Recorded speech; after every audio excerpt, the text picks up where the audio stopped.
Have you ever walked outside during a thunderstorm and heard your blind son screaming only to find him tied to a tree with duct tape while lightning crackled overhead? Because I have. It happened during one of the worst storms our town had seen in years. The wind howled like it was ripping the world apart, and rain pounded the windows like fists of fury. I was home, trying to fix a leaky pipe in the basement, when I realized I hadn't heard my son Ryan's voice in a while. That's not like him. He usually talks or hums as he moves through the house, tapping with his cane, navigating with the quiet strength that always humbles me. I called his name. No answer. I ran upstairs. No Ryan. His cane was gone from the hook by the door. Panic hit me like a freight train. I bolted outside into the storm. That's when I heard it, a faint, terrified voice calling, "Dad." "Help me," I followed it, heart pounding, feet slipping through the mud and pine needles. And there he was, my sweet blind boy, soaked, shaking, and duct taped to a tree like some kind of monster had done it for sport. Lightning struck another tree nearby just 3 minutes after I pulled him free. And you want to know the worst part? It wasn't some stranger who did this to him. It was our HOA president, Riley Hunter, a woman who said my son didn't belong in this neighborhood. If you were me, what would you have done next? Tell me in the comments below. Because this isn't just a story about cruelty. It's a story about justice and what a father's love can survive. My name is Todd Lawrence. I'm a father, a retired state investigator, and a man who's seen some dark things in his life, but nothing prepared me for the moment I found my blind son duct taped to a tree in a lightning storm. Let me take you back. After I lost my wife to cancer 8 years ago, I raised Ryan alone. He was just 2 then, barely old enough to say, "Mommy." The diagnosis came when he was 4, congenital retinal degeneration. The doctors were kind, but the words hit me like bricks. There was no cure, and there never would be. Ryan would never see the world the way most kids do. But you know what? He saw it differently and beautifully. Ryan's world was sound and texture and rhythm. He could tell you which direction the wind was blowing just by listening to the leaves. He knew which neighbor was mowing their lawn by the scent of grass clippings and the brand of gasoline. He memorized the shape of our street by the cracks in the sidewalk, under his sneakers. When people saw a disabled boy, I saw resilience. When others offered pity, I felt pride. Ryan didn't complain. He asked questions. He wanted to help me cook, to walk the dog, to rake leaves, even though he couldn't see the piles he made. We moved into Maple Glen, a picturesque, quiet subdivision just outside Savannah, Georgia, 3 years ago. I wanted somewhere safe and peaceful, where Ryan could grow up surrounded by kindness. It had clean streets, smiling neighbors, and a playground with soft mulch. It also had a Homeowners Association, but I figured, how bad could that be? We bought a small single-story ranch house with wide hallways and a fenced backyard. I installed tactile floor strips to help Ryan navigate. Every inch of that house became part of his internal map. I worked odd jobs online to stay home full-time. My days were filled with bedtime stories, tactile puzzles, Braille homework, and making sure Ryan felt safe, strong, and loved. And he was. Every evening, we had a routine. After dinner, Ryan and I would go for a walk around the block. He'd hold my arm and ask me questions about the color of the sky or what the clouds looked like. He couldn't see them, but he imagined them through my words. One time, when he was 8, he said, "Dad, I think sunsets must sound like soft music." I nearly cried right there on the sidewalk. Everyone who met Ryan loved him except one, Riley Hunter. She was new to the HOA board back then, just another neighbor with a clipboard and a little too much authority. At first, she was polite, but soon, I noticed the glances she gave Ryan when he walked with his cane. One afternoon, she approached me and said, "He shouldn't be walking alone. It's dangerous. What if someone backs out of a driveway and doesn't see him?" I smiled politely. "He never walks alone. I'm always with him." She nodded, but her eyes narrowed. And from that moment on, things changed. We started getting letters. Petty violations, our garbage bins were visible from the street for 12 minutes after pickup. Ryan's wind chimes created noise pollution. A handrail I installed on the porch for him was non-compliant. Then came the demand to remove the small braille sign I'd mounted next to our mailbox. Not uniform in style. Each time, I complied or appealed. I didn't want trouble. I wanted peace. But I underestimated Riley. What I saw as minor nuisances, she saw as warnings. And while I focused on creating a life of dignity and independence for my son, she focused on removing anything that didn't fit her picture-perfect version of the neighborhood. I tried to tell myself she was just uptight. I was wrong. I didn't realize that the woman with the clipboard wasn't just a control freak. She was dangerous. And she had decided my son was a problem she intended to erase. Riley Hunter had that kind of smile that didn't quite reach her eyes. She always wore lipstick too red for the occasion and heels that clacked like warning shots on the sidewalk.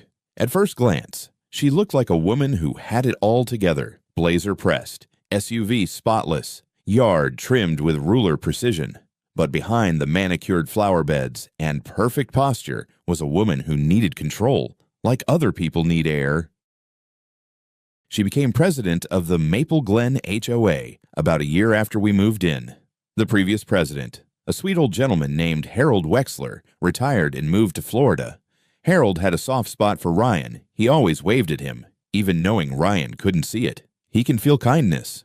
Harold once told me, he hears it in your voice. But when Riley took over, the warmth drained from the neighborhood like someone pulled the plug. Her first act as president banning porch swings that squeaked. Then it was solar lights, unapproved garden gnomes, bird feeders, and any paint that wasn't on the approved palette. She held monthly inspections, not meetings, inspections. And she carried a clipboard like it was a sheriff's badge. Still, I didn't expect her to single out Ryan. It started small. She complained about the clacking sound of his white cane on the pavement. It's jarring for other residents, she said. Then she told me that allowing Ryan to rake leaves in our front yard was unsafe and visually unappealing.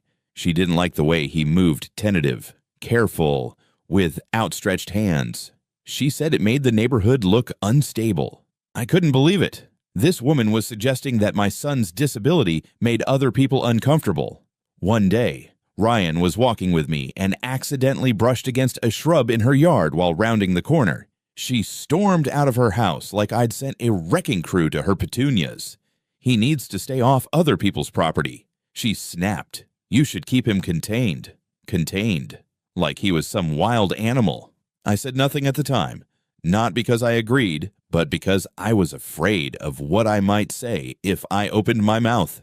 And the last thing Ryan needed was his dad getting into a shouting match with a woman who clearly didn't care about reason. After that, the HOA violations ramped up rapid fire.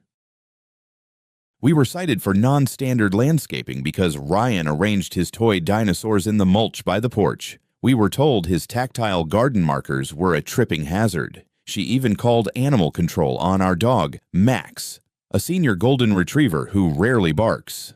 The officer came, looked confused, patted Max on the head, and left. But Riley didn't stop there. She went to the school board to question whether Ryan was mentally competent to be part of the public school's inclusive education program. She posted a note on our mailbox.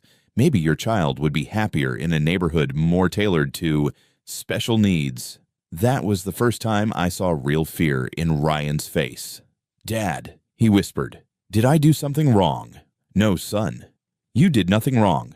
But Riley had declared war, and we were her target. Our neighbors were silent. A few gave sympathetic looks. One even left a pie on our doorstep without a note. But no one confronted her. Some were scared of her. Others just didn't want to get involved. She ruled through fear disguised as formality. It was more than harassment. It was erasure. She didn't want to just push us out. She wanted to make us invisible. But Riley didn't know who she was dealing with. I might have traded in my badge and gun years ago, but I still remembered how to gather evidence, how to wait, how to strike when the time was right, and I was about to learn something that changed everything. She wasn't just cruel, she was criminal. The day it happened started like any other with waffles, laughter, and a little routine. It was a Friday, and Ryan had just finished his weekly Zoom lesson with Ms. Parker. He loved those sessions. She had a gift for painting vivid mental pictures for him, describing everything from the Great Wall of China to the feel of sun-warmed sand under bare feet. That day, they had studied thunderstorms, how they form, how they move, how they sound. Funny, isn't it, that the storm we studied would arrive just hours later and nearly take him from me. I spent the afternoon fixing a leaky pipe in the basement. Ryan was upstairs, playing with Max on the sun porch. The forecast called for heavy rain, but down here in Georgia, that's never too surprising. Still, I remember pausing, wiping my hands, and hearing silence. Too much silence. I called out, "Ryan." No answer. I wiped off the wrench, rushed upstairs. No Ryan, no Max. His cane was gone from its hook by the door. That's when my heart started to pound. I opened the front door, and the wind hit me like a slap to the face. Leaves swirled, trees bent under the pressure, and in the distance, thunder rumbled like cannon fire. I scanned the street. Nothing. Then I heard it. A voice, faint, trembling, carried by the wind like a whispered plea. "Dad, help me." I sprinted. My shoes skidded across the wet concrete as I turned corners, leapt over puddles, and followed that voice. I passed the Thompsons' house, their porch light flickering. Donna opened her door, saw the look on my face, and pointed toward the woods behind the HOA community sign. I bolted into the trees. The storm roared above. Branches snapped. My shirt clung to me like a second skin.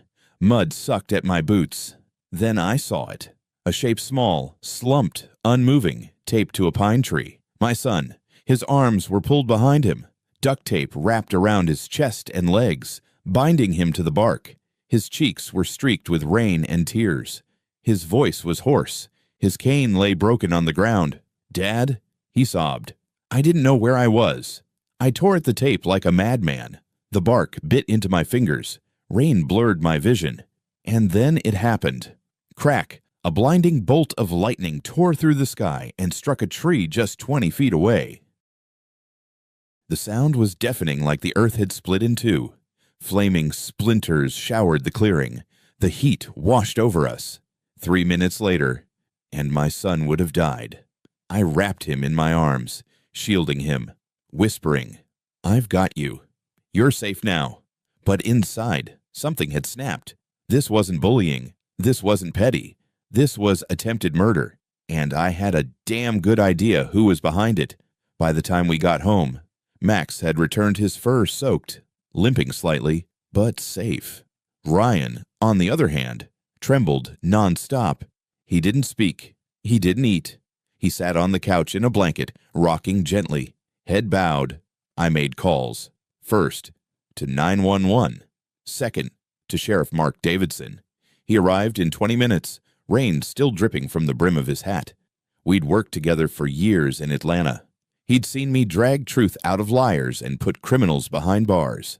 And now he stood in my living room, listening as I told him what had happened. He knelt in front of Ryan, voice gentle. "Buddy, can you tell me anything? Did you hear a voice?" Ryan hesitated, then whispered, "She said I was garbage, that I don't belong here." Mark looked up at me.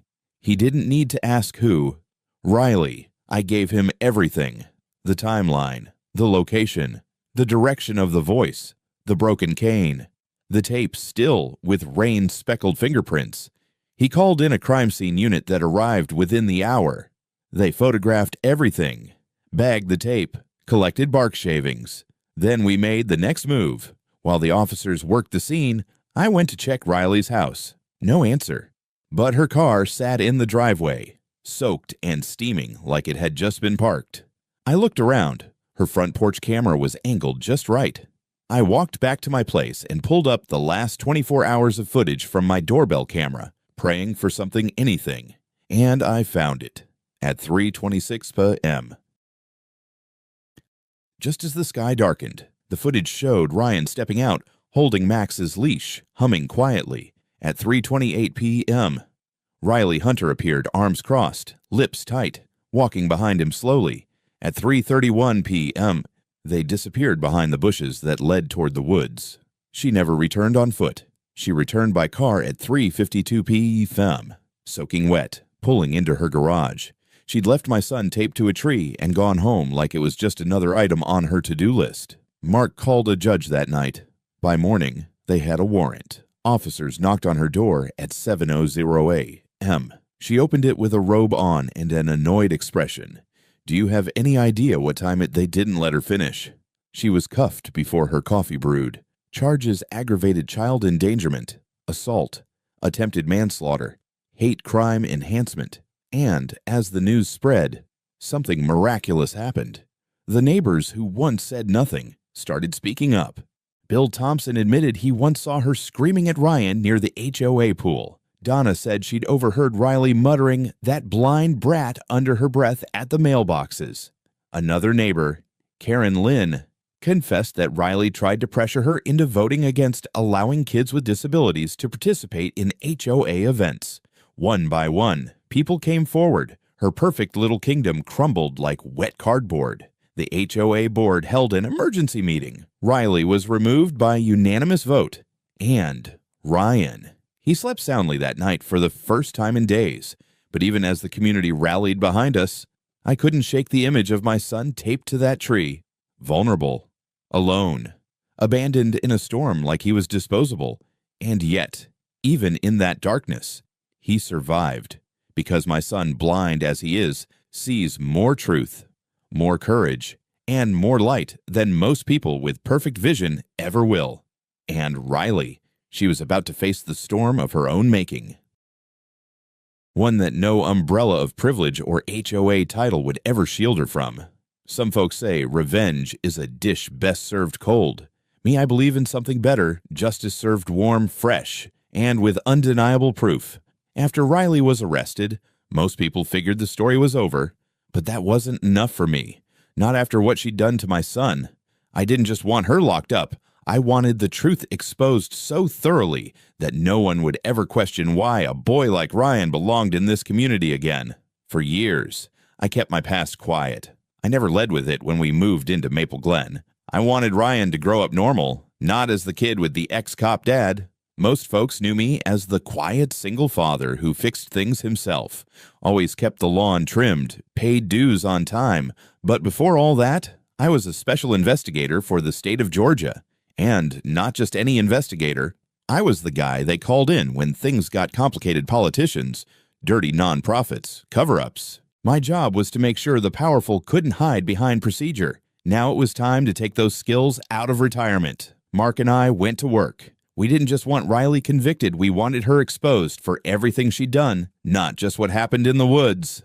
We pulled her background, and Mark got a hold of HOA records that most residents never saw. Turns out, this wasn't the first time she'd targeted someone. A Korean War veteran named Jim Alden was fined $1 or $200 for having non-regulation fencing around his wheelchair ramp. Another family with a daughter in a walker had their driveway approval denied 4 times for design inconsistencies. Patterns. Clear, ugly patterns. I knocked on doors. I recorded conversations with permission. I took statements. I compiled names, dates, copies of HOA letters, violation notices, complaint logs, everything. All signs pointed to a woman who weaponized neighborhood regulations to systematically push out anyone who didn't fit her image of ideal. Mark brought in the district attorney. Together, we presented a supplemental case file that included a dozen instances of discriminatory enforcement, testimonies from at least 9 residents, and a psychological report stating that Ryan had been deeply traumatized by her actions. The DA's office added civil rights violations to the list of charges. But that wasn't all. Riley's attorney pushed back hard. She's a respected member of the community, he argued. This was a misunderstanding, an attempt to discipline a child who was wandering unsupervised. Nice try. That's when I decided to speak publicly. The local news had caught wind of the story, and a reporter asked if I'd be willing to comment. I said yes, but only if they came to my home and met Ryan first. The interview aired that night. Ryan, sitting beside me, held Max's paw in one hand and his cane in the other. He said softly, I didn't do anything wrong. I was just walking with my dog. That single sentence pierced hearts across 3 counties. Then it was my turn. I looked into the camera and said, "My name is Todd Lawrence. I served the state for 24 years investigating abuse, fraud, and corruption. I've seen cowards hide behind rules and bureaucrats. But never, not once, did I see someone use an HOA to try and erase a child." Phone lines at the station lit up. Social media exploded. People shared the clip with captions like "Justice for Ryan" and "This is what courage looks like." Neighbors who had stayed silent finally found their voice. A week before the hearing, we held a neighborhood town hall in the community center. I didn't plan on speaking, but someone asked me directly, "What would you have done if you'd arrived just a few minutes later?" I swallowed hard. I would have buried my son. The room went still. And then, applause. Not polite clapping. Not slow pity. Real emotional applause from people who now understood. Riley's day in court came sooner than expected. She wore beige, no makeup, hair pulled back tight. She tried to look small, like the villain who suddenly realized she was a side character in someone else's redemption story. The judge read the charges: child endangerment, assault, hate crime, civil rights violations, and abuse of authority as an HOA official. Her lawyer entered a plea deal. She'd serve prison time, pay restitution, and be barred from ever holding a position on any HOA board again. And in a final twist of fate, the new HOA president was elected that same day. Her name, Donna Thompson, the same neighbor who pointed me toward the woods that night. She started the meeting with a motion to officially designate Ryan as an honorary ambassador for inclusive community values. It passed unanimously. Back at home, Ryan sat in our backyard, his favorite spot, surrounded by the wind chimes she once tried to ban. "Dad," he said, tilting his head to the breeze, "do you hear that?" "Hear what, buddy?" He smiled. "Peace. It sounds like wind dancing with the trees." I nodded. He was right. For the first time in a long while, the air didn't feel heavy. And in that moment, I knew something deep in my bones. This battle wasn't just about Ryan. It was about every person who's ever been told they didn't belong, and every parent who refused to accept that. You never forget the sound of a courtroom when justice finally breathes. It's not loud, not like in the movies. No slamming gavels or dramatic gasps. It's quiet, measured, final. That's how it was the day Riley Hunter was sentenced. She stood alone, wearing a pale gray suit, hands folded tightly in front of her. No clipboard now, no polished smile, just a nervous twitch in her jaw and eyes darting toward the rows behind her. But everyone in that room was looking at one thing: Ryan. He was seated to my left, dressed in his Sunday best. He held his cane in his lap and sat tall, proud. No one prompted him. No one told him to. He just knew he belonged there. The judge, a soft-spoken woman in her 60s, began by reading the charges, one by one. Her voice was steady, almost clinical. Aggravated assault on a minor, reckless endangerment, bias-motivated intimidation, abuse of authority as a community official. Each word felt like a chisel carving truth into stone.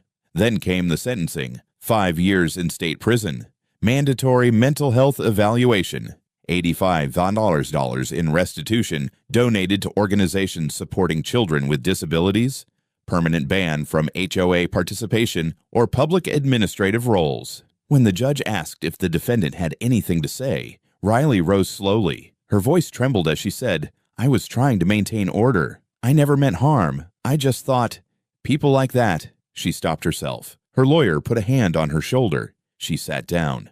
The room was silent. Then the judge looked to me. "Mr. Lawrence, would you like to make a final statement?" I stood. I didn't bring notes. I didn't need them. "Your Honor," I began, "I've spent my life investigating lies and exposing those who abuse power. But nothing compared to the night I found my son duct taped to a tree during a lightning storm." I paused. "I want everyone here to remember this. Ryan isn't broken. He's not less than... He's more than many of us, more resilient, more kind, more courageous. Riley didn't just try to silence a child. She tried to erase a human soul. I looked down at my son, and she failed. The judge nodded. "Thank you, Mr. Yee Lawrence. You may be seated." That night, the town paper printed the headline, "HOA President Sentenced for Hate Crime Against Disabled Child." Right underneath was a picture of Ryan smiling, holding Max's leash, standing beside a new community sign that read, "Maple Glen, a neighborhood for all." The sign was the first change under Donna Thompson's new leadership, but it wasn't the last. In the weeks that followed, a wave of reform swept through Maple Glen. The HOA's bylaws were rewritten with accessibility and inclusivity as core values. Gone were the discriminatory clauses, vague aesthetic rules, and silent threats buried in fine print. In their place, transparency, accountability, and compassion. Ryan was asked to join a newly formed advisory committee alongside Donna and Ms. Parker.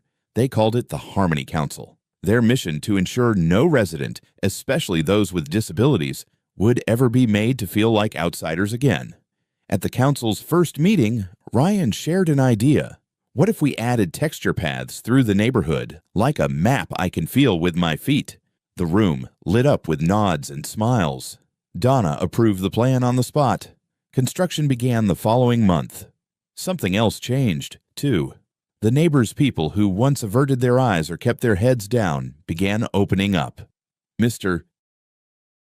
Henderson, a widower down the block, stopped by with stories of his own son, who'd had learning disabilities. He brought Ryan homemade fudge every Friday. Kids from Ryan's school started joining him on evening walks.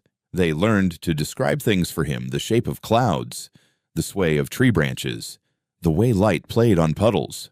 One boy even said, "Ryan helps me see better." It was true, in more ways than one. As for Riley, she tried appealing her sentence. The court denied her request. Word spread to nearby towns. Other HOAs reviewed their own rules. The story appeared in statewide newsletters about civil rights and disability advocacy.